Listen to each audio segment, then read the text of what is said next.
Your alarm starts ringing, not your current alarm. An old one, a sound you haven't heard in years.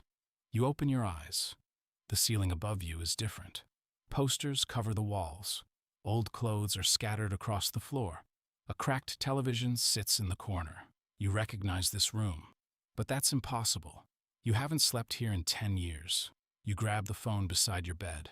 It's an old model, thicker, slower, covered in scratches you remember making. You press the home button. The date appears, July 13th, 2016. You stare at it, then laugh. This has to be a dream. You check the calendar again, 2016. You open the news, 2016. You check social media, posts from people who disappeared from your life years ago. Your breathing changes. You rush toward the bathroom. The person in the mirror is you, but younger, 10 years younger. Then you notice something written across the glass. 4 words. Do not change anything. You step backward. The writing wasn't there when you entered. You wipe the mirror. The message disappears. You splash water on your face. Maybe you're still dreaming. Then someone calls your name from downstairs. A familiar voice, one you haven't heard in years. You freeze. You slowly walk toward the kitchen. A family member who passed away in your original timeline is standing by the stove, alive, laughing, complaining that you're going to be late. You can barely speak. You walk over and hug them. They look confused. What's wrong with you? You don't answer. How could you? You remember their final days, their funeral, the empty chair they left behind. But now they're standing right in front of you. Your phone buzzes. Unknown number. One message. You have already changed something. You look around the room. Nobody else reacts. You type back. Who is this? The answer arrives instantly. Someone who remembers. You leave the house. Everywhere you look, the past is alive. Older cars fill the streets. Stores that closed years ago are open again. People wear clothes you forgot were ever popular. A construction site stands where a skyscraper exists in your time. You search for proof. Major events haven't happened yet. Companies that dominate the future are still small. Technology you use every day doesn't exist. You know what comes next. You know which businesses rise, which trends disappear, which decisions change the world. For a moment, the fear fades. A new thought takes its place. You could become successful beyond imagination. You could avoid every mistake. You could build the perfect life. Then another message arrives. That is what the first traveler thought. You stop walking. You call the number. It rings once. Someone answers. No voice, only breathing. Then a whisper. You need to go home. The call ends. Across the street, a man in a gray coat is watching you. A bus passes between you. When it clears, the man is gone. You tell yourself you won't interfere, but that promise lasts less than a day. You know one of your closest friends is about to make a decision that will ruin their future. In your original life, you said nothing. You watched them disappear down the wrong path. This time, you intervene. You meet them before the decision. You tell them exactly what will happen. At first, they laugh. Then you reveal details no one should know. They listen. They change their mind. You feel relieved.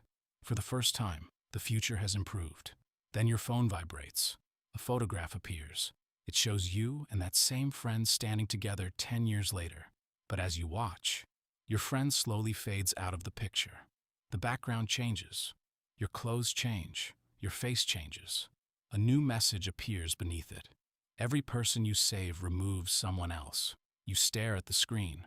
Another photograph appears. Someone you love is missing. That evening, you notice the gray-coated man again. He stands beneath a streetlight outside your house. You rush toward him. He turns and walks away. You follow him through side streets, through an alley, into an abandoned train station. He finally stops near an empty platform. You're making this worse, he says. You demand answers. He turns around. He looks older, exhausted. A scar runs across his forehead, but there is something familiar about him. His eyes, his voice, the way he stands. Then he tells you his name. It's your name. He is you, 20 years older. You laugh because the alternative is impossible. He reaches into his coat and hands you an object, a watch. Your watch, the one you won't buy for another 6 years. On the back are your initials. You're not the first version of us to wake up here, he says. You're the 7th. The older version of you explains everything. Each time you return to 2016, you try to improve your life. In one timeline, you chase wealth. You invest early, build companies, predict markets. By the time you're 30, you control more money than you could ever spend. But your family no longer recognizes the person you become. In another timeline, you try to prevent every tragedy. You warn people, change travel plans, stop accidents. But every event you prevent creates another somewhere else. In one timeline, you tell the world about the future. Governments take you. Companies fight over your knowledge. History changes so quickly that even you no longer understand it. In another, you isolate yourself. You change nothing. You spend 10 years waiting to return home. But when the day finally arrives, nothing happens. You remain trapped in the past. You ask the older you why you keep coming back. He looks toward the dark tunnel, because someone keeps sending us. The older version gives you 3 rules. First, do not tell anyone where you came from. Second, do not prevent the event scheduled for Friday night. Third, never trust a version of yourself who claims to know everything. You ask what happens Friday. He refuses to answer. You ask who sent you back. He says he doesn't know. Then the station lights flicker. A train approaches from the tunnel, but according to the signs, this station has been closed for 12 years. The train stops. Its doors open. Inside are dozens of people. Every person turns to face you. They all have your face. Different ages, different clothes, different scars. One of them smiles. The older you pushes you backward. Run. The doors open wider. Every version steps off at once. For the next few days, you try to live normally, but nothing feels normal anymore. You notice people repeating the same conversations. A car drives past your house at exactly the same time every night. A woman at a cafe drops the same cup 3 days in a row. Every clock near you stops at 11:17 p.m. And every night, you dream about Friday. Rain, broken glass, a flashing red light, someone calling your name. The older version warned you not to stop the event. But you don't know what the event is. Friday arrives. You spend the entire day watching everyone you love, waiting. At 10:46 p.m., your phone rings. Your younger sibling is driving home. You hear rain in the background, then tires screech. The call disconnects. You remember this night, the accident, the hospital, the guilt that stayed with you for 10 years. This is the event, the moment you have always wished you could change. You grab your keys. The older version appears outside. He blocks your path. You cannot stop it. You push past him. He grabs your arm. You have stopped it 6 times. You turn toward him. He explains. Every timeline began with this accident. Every version of you tried to save your sibling. And every time you succeeded, something worse happened.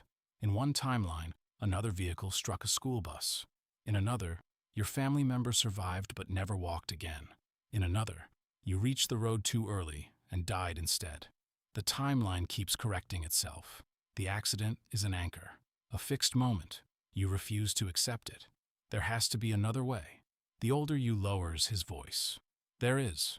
He tells you that someone must occupy the moment. The timeline does not care who, only that the loss occurs. You finally understand why his face looks so tired. He has come back to take your sibling's place. Before either of you can move, headlights appear behind you. A black car stops. A woman steps out. You recognize her. She was the doctor who treated your sibling after the accident, but she looks exactly the same age she did 10 years later. She hasn't aged. The older you whispers. She's the one. The woman admits she created the loop. Years in the future, she develops technology capable of sending human consciousness into an earlier body. But the process requires a powerful emotional memory, a moment the mind can never forget. Your sibling's accident became that memory. You were never sent back to fix your life. You were sent back as an experiment. Each timeline gave her more data. Every choice you made helped her improve the machine. The messages, the photographs, the repeating events. They were all tests. You ask how many times she has done this. She smiles. More than you remember. The rain begins. The time is 11:12 p.m. 5 minutes remain. The woman tells you the loop cannot be stopped. If the accident doesn't occur, the timeline collapses and resets. You'll wake up in the same bed, on the same morning, again. The older you prepares to leave. He has accepted his role, but you notice the watch he gave you. Its second hand is moving backward. The watch is connected to the machine, not the accident. The timeline isn't resetting because of fate. It resets because the woman activates it. You grab the watch and smash it against the pavement. The woman screams. The streetlights explode. Every window around you cracks. The world begins flickering between timelines. You see yourself as a billionaire, a prisoner, an old man, a child, a stranger. The woman reaches for the broken watch. The older you stops her. He tells you to run. You race toward the accident location. This time, you call your sibling before they reach the intersection. You tell them to pull over. They listen. At 11:17, nothing happens. No crash, no scream, no reset. For the first time, the clock moves to 11:18. Time passes normally. You no longer know the future. The moment you broke the watch, your memories became unreliable. Events unfold differently. Some companies rise, others disappear. People you expected to meet never enter your life. But your sibling survives. Your family stays together. You stop trying to create the perfect future. You simply live it. 10 years later, you return to the abandoned station. The platform is empty. No train. No older version of you. You begin to believe the loop is finally over. Then you hear footsteps behind you. A young man stands near the entrance.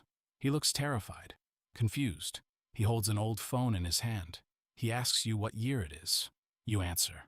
His face turns pale. He says he just woke up 10 years in the past. But he isn't you. He has never met you before. Then he shows you the message on his phone.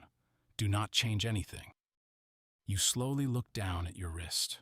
The watch you destroyed 10 years ago is there, perfectly intact. Its second hand begins moving backward. The station lights turn on. A train approaches from the tunnel. The doors open. Inside are hundreds of people, different faces, different ages, each one holding the same watch. Your phone buzzes. One final message appears. Experiment 2 has begun.